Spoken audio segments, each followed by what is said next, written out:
Galileo utilizó sus observaciones con el telescopio para defender el modelo copernicano. Pero para apoyar el sistema heliocéntrico esto no bastaba, porque el campo visual de los telescopios de la época era muy reducido y para muchos astrónomos era muy difícil reproducir las observaciones de Galileo. A todo esto se le sumaba la pregunta de siempre, aquella pregunta a la que Copérnico no supo dar respuesta. Es decir, si la Tierra se mueve, ¿por qué no lo notamos?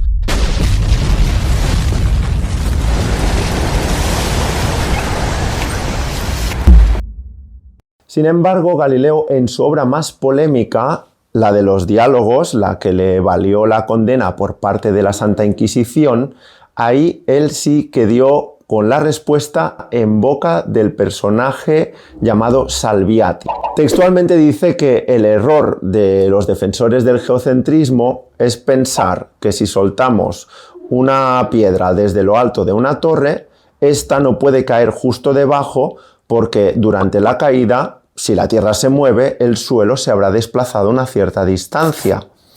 Galileo argumenta que en realidad la piedra no parte del reposo, sino que de entrada ya participa del movimiento de la Tierra, al cual hay que sumarle pues esta caída. Es decir, para Galileo todos los objetos en la Tierra participan de su movimiento. Y precisamente por eso es peligroso saltar de un tren en marcha, porque aunque en el momento de saltar ya estás separado del tren, sigues llevando la misma velocidad que llevaba el tren, con lo cual te estampas a 80 km por hora contra el suelo. Y si es un tren de alta velocidad ya ni te digo, entonces ya serían pues casi a 200 km por hora. Soy Ferdinando II de Medici y, como bien saben, he conseguido retrasar el arresto domiciliario de Galileo Galilei en su hogar de Arcetri. Alegué ante la Santa Inquisición que su delicado estado de salud requería de cuidados especiales y logré que por un tiempo permaneciera bajo mi protección aquí en la Villa Medici. Los médicos que he puesto a su disposición han conseguido aliviar sus terribles dolores articulares, que en momentos fueron insoportables. Sin embargo, parece que Galileo está perdiendo visión y los médicos temen que en unos años pueda quedarse ciego. En unos días, aunque con pesar, deberé permitir que sea trasladado a su casa en Arcetri, donde cumplirá con su condena.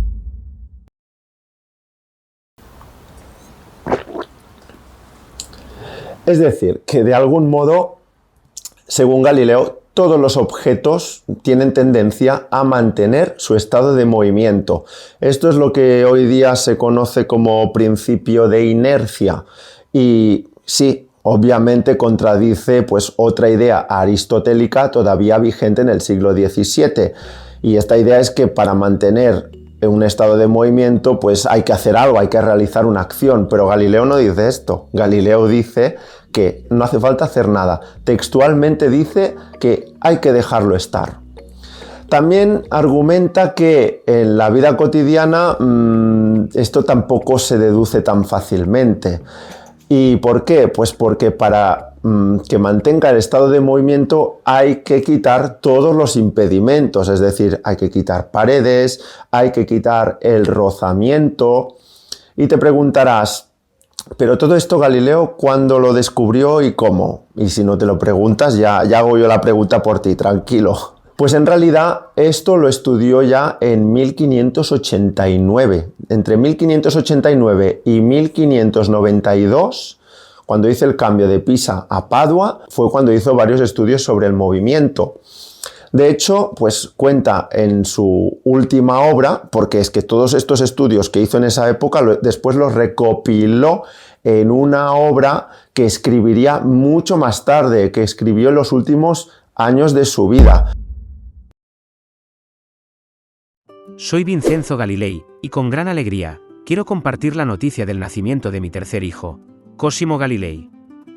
Espero que esto le levante un poco el ánimo a mi padre Galileo, quien desde la muerte de mi hermana Virginia hace 2 años, no ha vuelto a ser el mismo. Su tristeza lo consume y no ha logrado recuperar del todo las fuerzas. Lamento profundamente que mi padre se esté perdiendo la infancia de sus nietos. Atrapado en su arresto domiciliario y cada vez más debilitado por sus problemas de salud.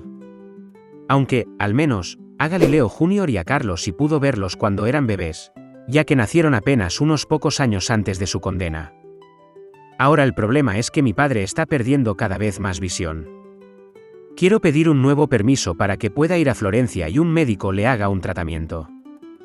Ojalá esto evite que se quede completamente ciego y pueda seguir con sus investigaciones, que es lo que le mantiene activo ahora que no puede salir.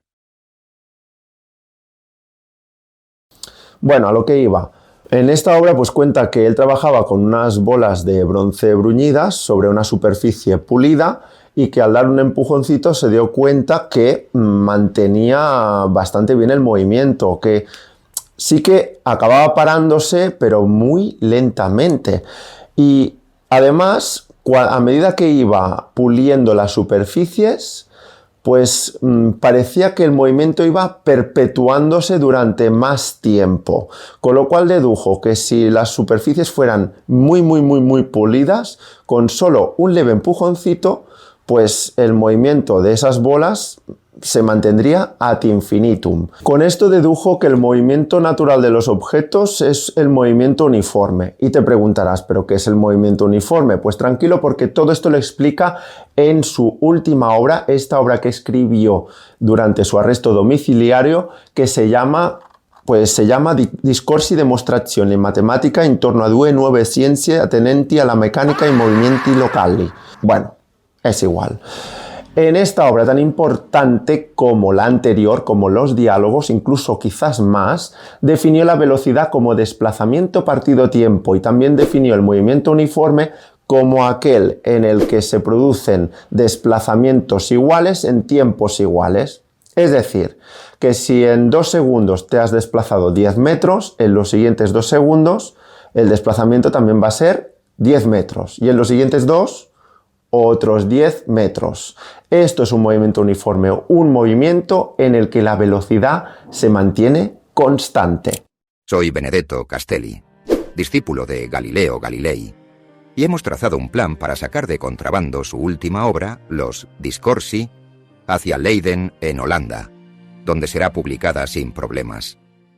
Según lo que sabemos a través de René Descartes y Elia Diodati, ahí son más abiertos de mente, y no habrá los obstáculos que enfrentamos aquí. Esta obra es verdaderamente deliciosa. Un diálogo entre 3 personajes donde Galileo presenta sus más recientes descubrimientos. Trata sobre las leyes del movimiento. Elabora una teoría completa sobre el disparo de proyectiles y establece las bases del estudio de la resistencia de los materiales. Es fundamental que esta obra se dé a conocer libre de censura, pues revolucionará el pensamiento científico. En su obra Los Discorsi, además de hablar de que el movimiento natural de los objetos es el movimiento uniforme, es decir, a velocidad constante, también trata otro tema un poco peliagudo, que es la caída de los graves. La caída de graves, perdón. Entonces, ¿qué es la caída de graves? Pues esto es la caída libre, lo que hoy día conocemos como caída libre. Para empezar, Galileo tumbó otro precepto aristotélico, otra creencia que era que cuando se soltaba un objeto desde una cierta altura, su velocidad dependía del peso, es decir, cuanto más pesaba el objeto, más velocidad adquiría. Pues según Galileo, esto no es así. De hecho, Galileo demostró que la velocidad que adquiría un cuerpo al soltarse desde una cierta altura no dependía de su peso. En todo caso, debido a la resistencia del aire, dependía de su forma. Es decir, que en el vacío un martillo y una pluma caerían a la misma velocidad. ¿Que no te lo crees? Pues mira.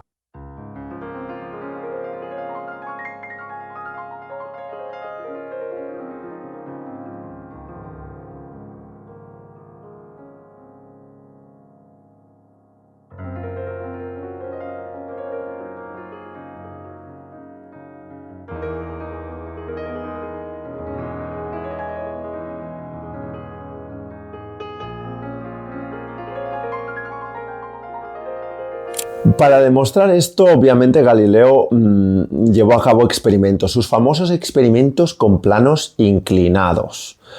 ¿Y por qué utilizaba planos inclinados? Pues a fin de ralentizar el efecto de la gravedad, porque tenéis que pensar que en aquella época él no disponía de cronómetros, ni de cámaras lentas, ni de todo esto. Por eso necesitaba utilizar planos inclinados, como el que veis en la imagen.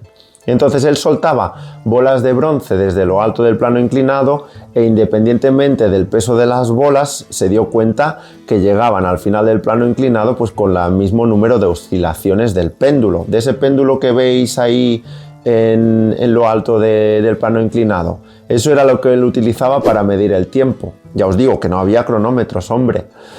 Entonces, pero él fue más preciso, llegó mucho más que a eso. A cada oscilación él marcó sobre el plano el desplazamiento efectuado por las bolas de bronce y luego ahí puso unas campanitas como las que veis en la imagen. Si os dais cuenta, entre la primera y la segunda campanilla pues hay un cierto desplazamiento y es el desplazamiento efectuado en la primera oscilación.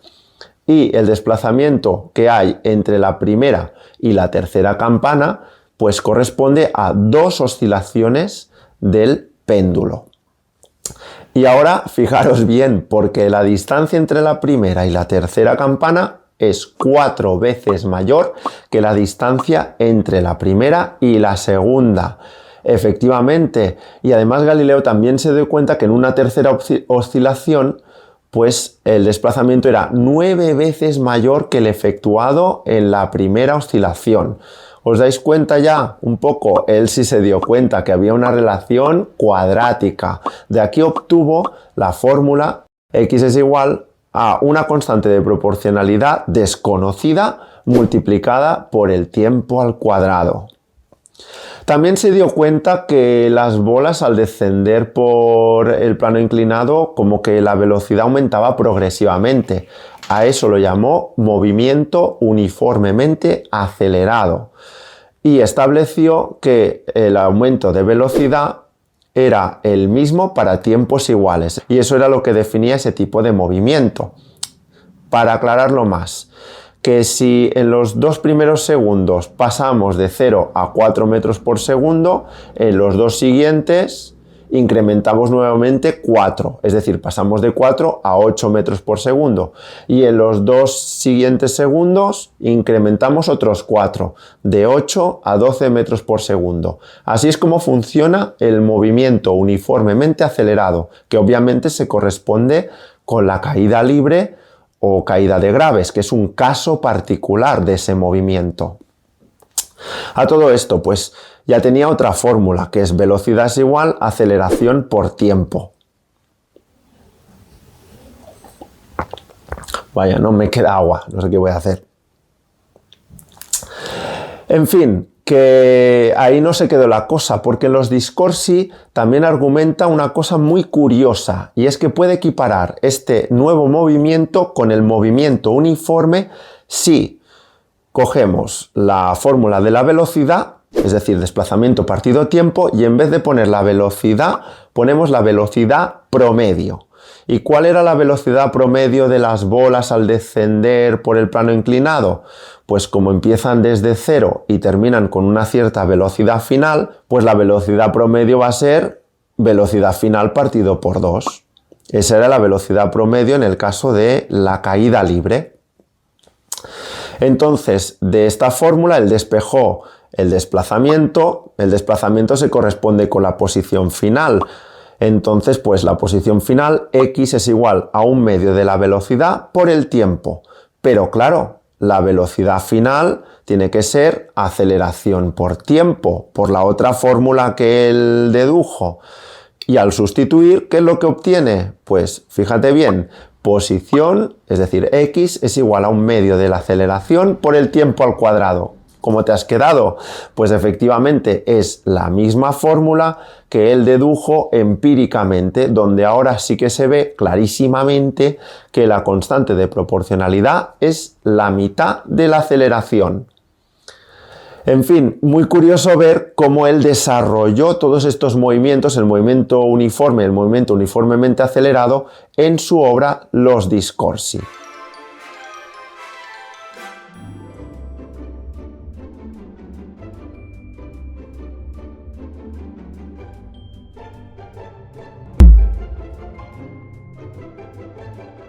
Magnífico maestro Galileo Galilei, permítame presentarme.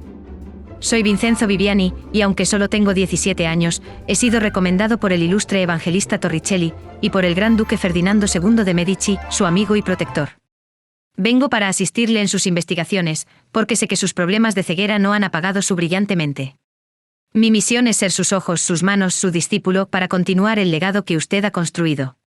Estoy aquí para asegurar que su luz no se extinga. Es un honor estar a su servicio. Aunque en líneas generales el modo de hacer ciencia de Galileo pues es muy parecido al de hoy en día, en su época fue muy innovador. Él observaba, hacía experimentos, incluso diseñaba nuevos instrumentos para realizar mediciones, tomaba datos, los interpretaba. Pues todo esto es lo que se conoce como método científico, y precisamente por seguir este método fue por el que se le conoce como el padre de la ciencia. Otra cosa ya sería discutir si realmente la ciencia, el método que se sigue, siempre es tan rígido, porque muchas veces ni siquiera es posible seguir este método. Pero bueno, esto ya sería motivo de otro vídeo.